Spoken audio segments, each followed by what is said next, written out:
Ini kan yang dikejar di Pak Mulyono aja di mana-mana. Nggak ada tuh berteriak Prabowo. Dulu iya waktu Pilpres. Pak Mulyono musuh Pak Jokowi kan? Pak Jokowi, Pak. Ya. Maaf. Ini nama. Buat saya nama Mulyono itu mulia. Karena nama itu diberikan orang tua.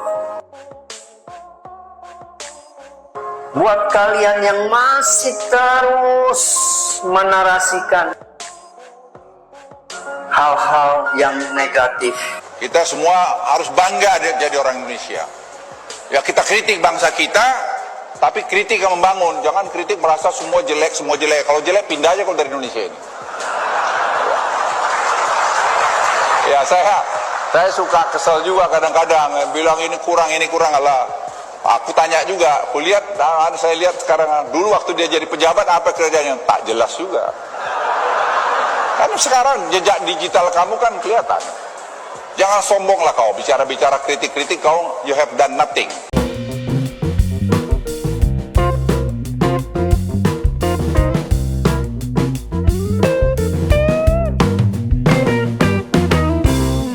Assalamualaikum warahmatullahi wabarakatuh. Shalom, Om Swastiastu, Nama Budaya, salam kebajikan, Rahayu, salam sejahtera bagi kita semua. Selamat malam teman-temanku, kawan-kawanku. Ya, di kesempatan kali ini kita mau membahas salah satu video tak disangka ya, Mahfud MD, Pak Mahfud MD ini kok berbicara nyinyir seperti gimana gitu ya, seperti pembenci Jokowi. Padahal dia dulu yang selalu membela Jokowi, akhirnya berbalik teman-teman ya.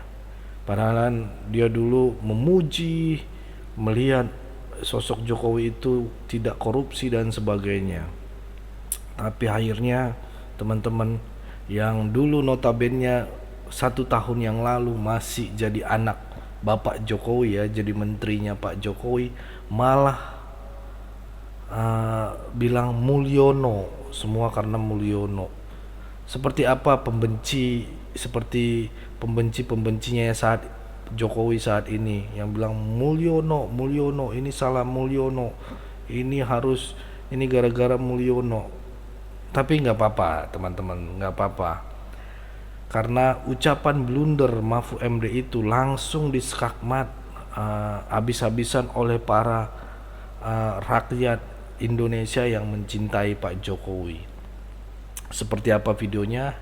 Mari kita simak dulu video berikut ini. Semakin kesini rupanya kekuatan masyarakat sipil mulai muncul. Daya kritis mahasiswa sudah mulai kelihatan lagi kemarin. Ya. Kesadaran masyarakat bahwa sesuatu yang salah harus diingatkan, kalau perlu turun ke jalan itu berlangsung lagi. Ya. Energi itu berkumpul lagi. Nah ini akan dihadapi oleh Pak Prabowo nanti ketika dilantik setelah tanggal 20 Februari. Bagaimana Pak Mahfud melihat itu? Enggak, menurut saya sampai saat ini ya, opini publik yang terbanyak Pak Prabowo welcome.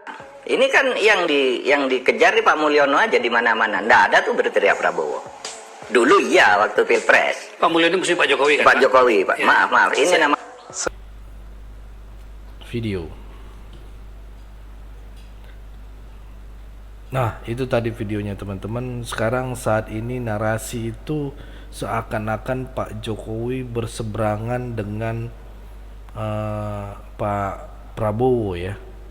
Seakan-akan lagi ribut gitu, ataupun yang dibilang saat ini pecah kongsi gitu ya dengan Pak Prabowo. Padahal sudah jelas-jelas dikatakan bahwa di Rakernas Gerindra kemarin yang sangat meriah itu, yang sangat luar biasa, yang sangat nasionalis itu, kemarin Pak Prabowo jelas-jelas akan mendukung, akan meneruskan pekerjaan dari Pak Jokowi untuk melanjutkan apa yang sudah dibangun oleh Pak Jokowi. Nah, tak hanya itu saja, dalam Rakernas itu Pak Prabowo di situ memuji Pak Jokowi ya. Saya itu direkrut dan sebagainya, datang ke rumah saya dan sebagainya, kata Pak Prabowo. Dia memuji gitu ya. Gimana dibilang mau pecah kongsi gitu ya.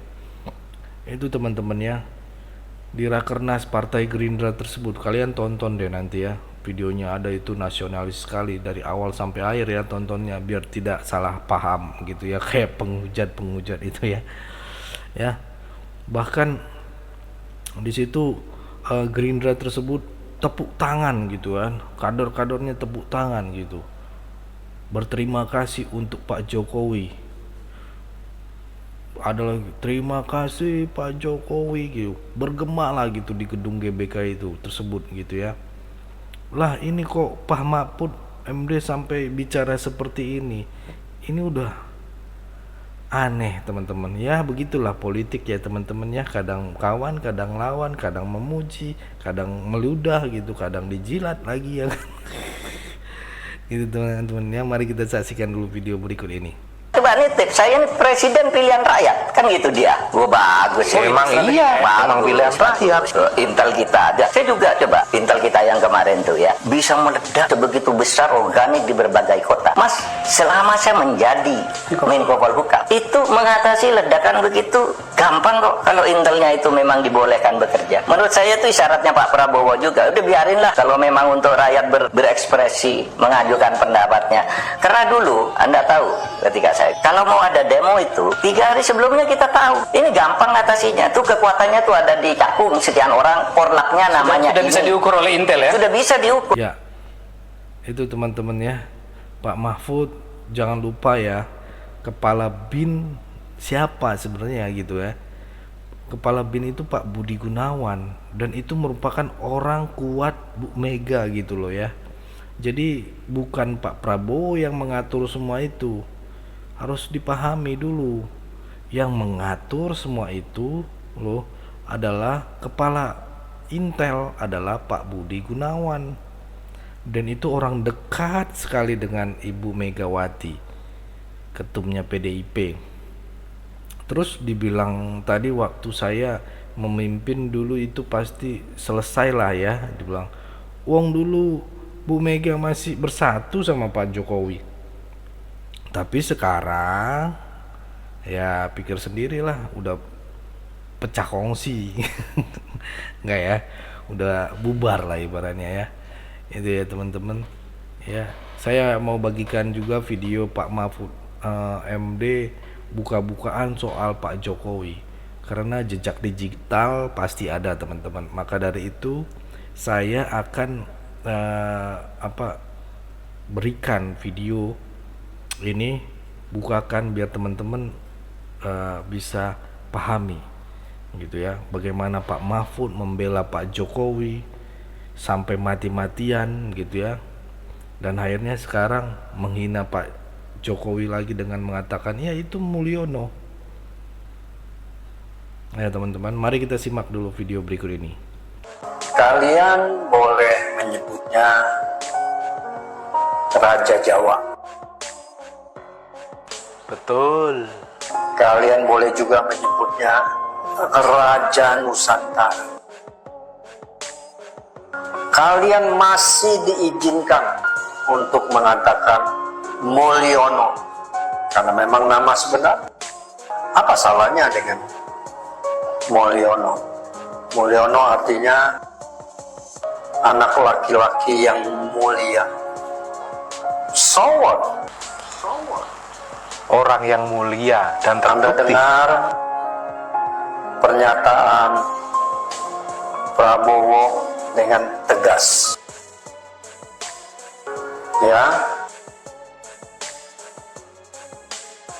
Hanya orang yang tidak punya akal, hanya orang yang tidak punya hati, yang tidak bisa mengakui prestasi yang sudah dilakukan oleh Presiden Joko Widodo.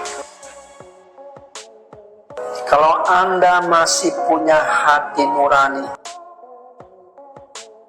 Betul. Anda adalah bangsa Indonesia. Anda bisa lihat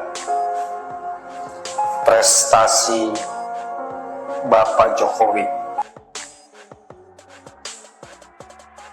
Dari aset negara yang hanya 3.000 triliun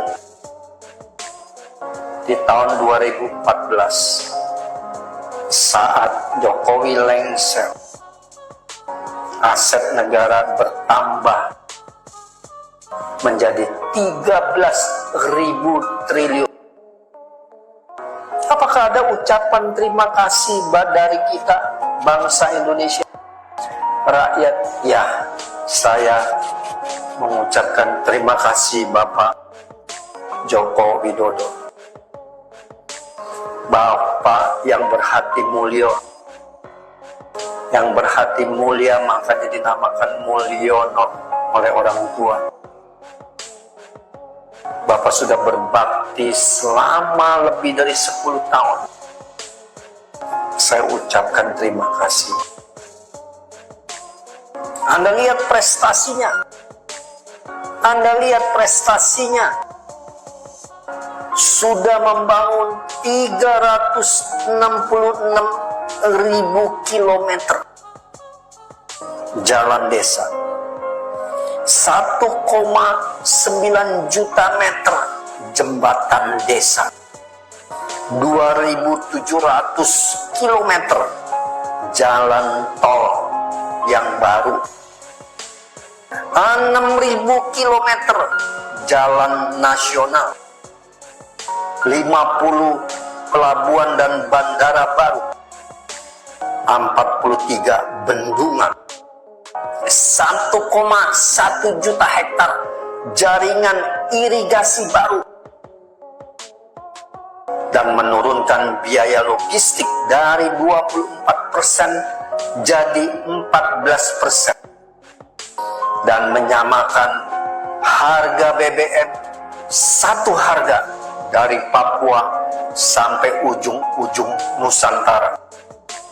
50 pelabuhan dan bandara baru, 43 bendungan, dan menaikkan peringkat daya saing Indonesia di dunia dari 44 menjadi 27.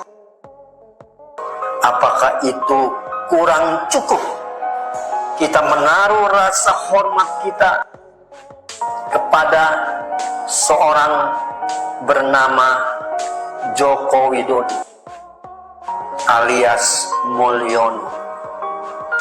Buat saya nama Mulyono itu mulia karena nama itu diberikan orang tua. Buat kalian yang masih terus menarasikan hal-hal yang negatif, terutama elit PDIP, persis seperti seorang Irma dari Nasdem, hebat, dia mengakui. Apakah kita memungkiri fakta dan kenyataan? Deddy Sitorus, Hasto, bahkan seorang Jarod, ya, Anda sebutkan semua nama elit PDIP, bahkan Ibu Mega sendiri masih mengingkari. Kalau para haters, buzzer yang dibayar, saya nggak heran. Tapi seorang Prabowo mengakui bahwa Jokowi memang hebat. Memang pernah saya ketika suatu saat ditanya, kelemahan Pak Jokowi itu apa gitu, atau kekuatan Pak Jokowi apa, kok kuat sekali meskipun sudah digoyangkan. Saya bilang kekuatannya begini, Pak Jokowi itu sudah dicari-cari, salahnya korupsinya tidak ketemu, tidak pernah korupsi, keluarganya tidak ikut-ikut mengurusi urusan proyek negara, anaknya juga tidak. Nah itu kekuatannya, sehingga cari kelemahannya tidak ada. Meskipun mungkin dari sudut manajerial lemah. Saya cuma pernah bilang begitu, itu pun di luar negeri, di Mesir saya bilang, dalam sebuah pertemuan PI ada yang tanya begitu. Saya bilang, ya itu coba, itu lawan-lawannya udah cari salahnya, korupsinya tidak ada sama sekali. Kalau ada udah habis dia, kalau ada gitu. Nah saya cuma bilang begitu. Ada pembisik-pembisik kayak Harmoko gitu tadi, yang kemudian lari. Biasanya kalau dalam keadaan begini orang belum ngomong, Nanti itu akan ditulis orang sesudah Pak Jokowi berhenti agak lama dari itu kan, lalu orang ngomong kan gitu kan. Kalau pengalaman saya nih, jadi gerakan untuk menambah jabatan Pak Jokowi, apakah itu menambah periode atau memperpanjang, itu memang waktu itu muncul di orang-orang di kabinet.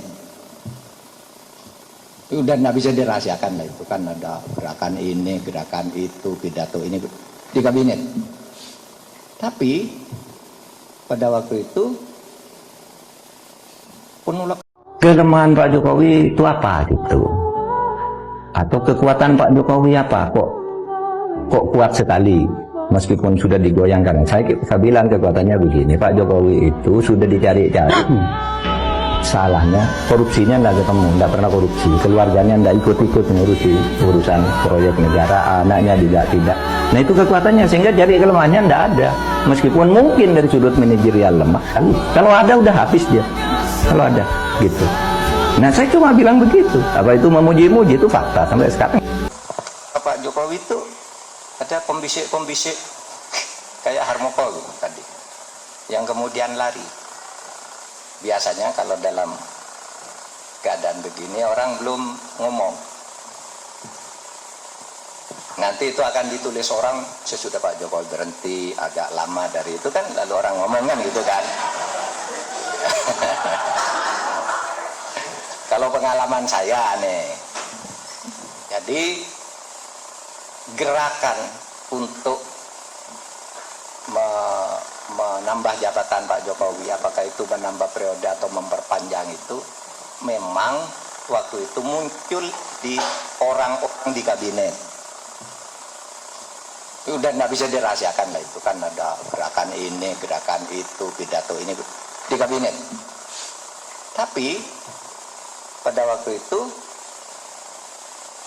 penolakan masyarakat keras, Bu Mega keras sekali, sehingga suatu saat saya datang ke Pak Jokowi, di Istana Bogor. Pak, ini nih di masyarakat ramai sekali nih Pak, Bapak mau memperpanjang jabatan atau apa? Nah, pada waktu itu Pak Jokowi mengatakan, Pak Mahfud, apakah rakyat belum tahu bahwa siapa yang berpikir memperpanjang jabatan saya itu mencari muka kepada saya? Yang mengusulkan saya memperpanjang jabatan itu nampar muka saya. Itu kata Pak Jokowi. Nah, kalau gitu Pak, umumkan kepada para menteri. Sidang kabinet, Pak Jokowi lo bilang, jadwal pemilu sudah ditetapkan, gitu kan. Para menteri jangan bicara lagi perpanjangan jabatan, disiarkan langsung. Nah, saya tahu ini ada yang main di sini, ada yang main di sini kan. Nah, saya masuk di sini, ya pura-pura tidak tahu aja. Pokoknya Pak Jokowi bilang begitu, keluar dari istana, saya diperintahkan oleh Pak Jokowi untuk mempersiapkan pemilu. Pemilu tidak boleh diundur, periode tidak bisa bertambah. Ini saya kan. Ketika ini harus menteri ini, menteri itu, ngadakan ini, ngadakan itu. Saya jalan. Saya yang diperintah. Dan Pak Presiden sendiri yang memimpin rapat. Jadwal pemilu harus ditetapkan. Saya rapat jadwal pemilu itu di kantor saya. Beberapa menteri saya undang, ini dari Presiden. Nah, kan sulit lalu ikut arus itu kan, karena sudah ada jadwal yang bisa memfait accompli bahwa ini harus jalan. Nah, saya kira ini bisa jejak digitalnya itu gampang dicari toh. Di saat orang ribut mempersiapkan mengumpulkan lurah se-Indonesia, lalu bikin deklarasi, apel, lalu muncul istilah harus diperpanjang, saya bersuara lain. Itu jejak digitalnya ada, artinya ini bukan rahasia lah, dibukalah saat-saat itu kan ada, saya selalu bicara beda. Karena saya ingin mendorong jangan sampai rayuan-rayuan ini kita larut. Awal saya melihat dua hal ya. Satu, Pak Jokowi itu tahu detail tentang apa yang harus dilakukan. Jadi tidak boleh ada menteri main-main atau berbohong gitu. Beliau itu tahu data angka sekalipun tahu tentang apapun. Jadi setiap menterinya tuh dia kuasai bidang tugasnya dan harus melakukan apa, dan dia tidak melakukan apa beliau tahu. Itu satu. Yang kedua, Pak Jokowi itu sungguh-sungguh itu mempunyai tekad untuk memperbaiki Indonesia dalam semua bidang yang menjadi kewenangan beliau. Di bidang hukum misalnya itu sungguh-sungguh sejak awal. Pokoknya Pak Mahfud saya angkat untuk menegakkan hukum tanpa pandang bulu. Pak Jokowi itu ibadahnya terjaga. Oke. Duduk di forum internasional pun kalau waktunya sholat, dia sholat. Itu pengalaman pertama saya, kaget gitu. Saya baru belum sebulan jadi Menko Polhukam, berangkat ke KTT ASEAN. Kan ini rombongan Pak Jokowi di depan gini ya, ini para presiden, perdana menteri di depan, lalu di belakangnya ada saya, Bu Retno, siapa, cara gitu asik Pak Jokowi keluar. Protokolernya kan kalau pimpinan keluar yang di belakangnya maju. Betul. Nah, saya disuruh maju oleh Bu Retno. Oke. Maju Pak, loh Pak, Bu saya duduk sama presiden itu. Iya kata. Lah Presiden Jokowi kemana? Sholat katanya. Begitu dia. Di kemarin juga di Kamboja juga begitu. Waktunya siang, diberi waktu makan siang 1 jam. Pak Jokowi makannya 20 menit aja. 40 menit sisanya atau 30 menit sisanya tuh sholat sendiri. Jadi selalu ingat waktu ya Pak ya? Selalu ingat dimanapun waktu. Itu walaupun jamnya berbeda Pak. Iya, menjaga dia sholat. Ya, luar biasa menjaga. Pak, Bapak Presiden. Menjaga sholat. Iya. Itu tidak bisa dilupakan juga ya Pak, berarti pengalaman Iya, yang terkesan. Saya lalu bicara kepada publik.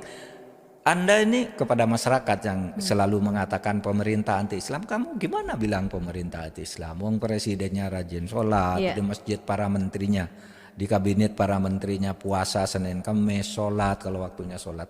Kok mau dibilang anti-Islam bagaimana? Saya bilang. Saya ini saksi, saya sering ikut Pak Jokowi. Kalau bepergian tuh waktu sholat dia sholat kok.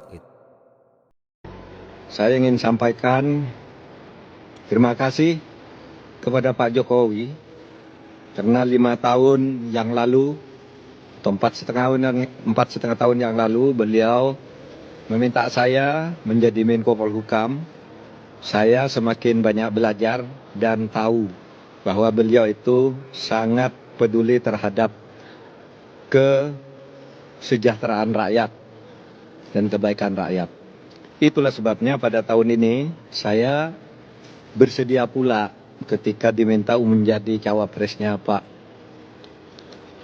Ganjar Pranowo, karena apa yang saya peroleh selama menjadi menterinya Pak Jokowi itu bisa saya lanjutkan di zaman atau di dalam tugas-tugas Pak Ganjar Pranowo kalau sudah menjadi presiden nanti, karena Pak Ganjar dan Pak Jokowi itu sama-sama merupakan presiden rakyat. Itu aja. Nah itu teman-teman ya. Jadi jangan mau kalian termasuk orang yang tidak mudah memprovokasi dan terprovokasi gitu ya. Apalagi dengan masalah pilkada yang sedang ramai sekarang. Aku pribadi jujur ya, yakin Pak Jokowi dengan segala kekurangannya ya dan kelemahannya sebagai presiden sudah melakukan yang terbaik untuk bangsa Indonesia, untuk negeri kita ini Indonesia, untuk merah putih.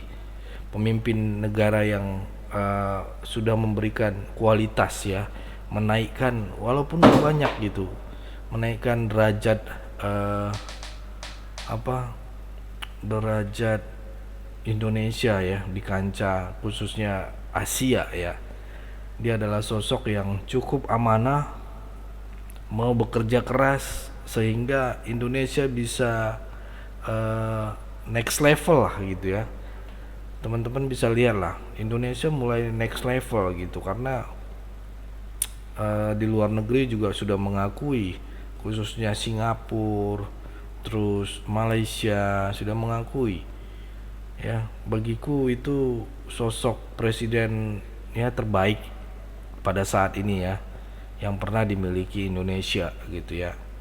Itu teman-teman mungkin yang bisa saya sampaikan. Jadi intinya teman-teman tetap jaga persatuan Indonesia, jangan mau terpecah belah, jangan mau diadu domba ya, jangan mau dibentur-benturkan karena NKRI harga mati. Jangan lupa bagikan video ini dan klik tombol bertulisan subscribe.